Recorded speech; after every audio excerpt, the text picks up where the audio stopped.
تو نبی نے فرمایا میرے لیے مال غنیمت کو حلال کیا گیا ہے۔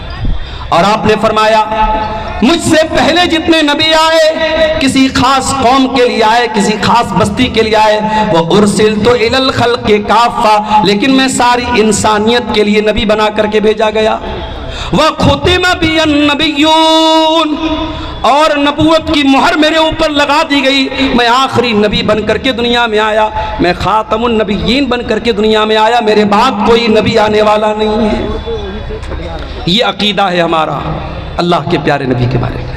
اب اگر کوئی آپ سے کہے کہ اہل حدیث نبی کو نہیں مانتا تو اسے یہ تقریر سنا دینا کہ ہمارا عقیدہ اللہ کے رسول کے بارے میں یہ ہے، لیکن ہاں ہم نبی کو نبی مانتے ہیں، نبی کو رب نہیں مانتے۔ عیسائی حضرت عیسیٰ علیہ السلام کو سن آف گاڈ مانتے ہیں، اللہ کا بیٹا مانتے ہیں، تو کیا وہ حضرت عیسیٰ کا احترام کر رہے ہیں؟ نہیں، ہم کہتے ہیں یہ حضرت عیسیٰ کا احترام نہیں ہے، ان کی انسلٹ ہے، ان کا اپمان ہے، ان کی توہین ہے۔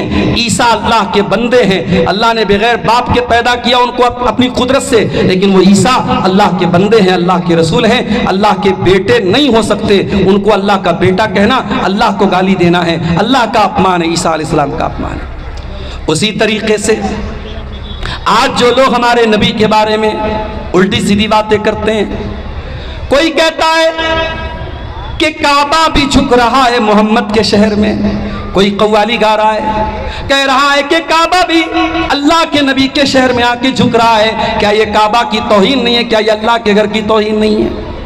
کوئی کہہ رہا ہے وہی جو مستوی عرش تھا خدا ہو کر اتر پڑا مدینے میں مصطفیٰ ہو کر، کوئی اللہ کے نبی کو اللہ کے مقام تک پہنچا رہا ہے۔ کوئی کہہ رہا ہے بگڑی میری بنا دے، بگڑی بنانے والے، کوئی نبی کو بگڑی بنانے والا قرار دے رہا ہے۔ یاد رکھو میرے پیارے ساتھیوں، بگڑی بنانے والا کوئی اگر ہے تو اللہ ہے، اولاد دینے والا اگر کوئی ہے تو اللہ ہے، شفا دینے والا اگر کوئی ہے تو اللہ ہے، دعائیں سننے والا اگر کوئی ہے تو اللہ ہے۔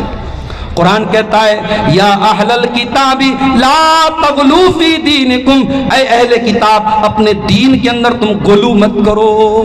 نبی نے غلو کرنے سے منع ہے۔ غلو مطلب کسی کی لمٹ اور کسی کی حد سے آگے بڑھانا۔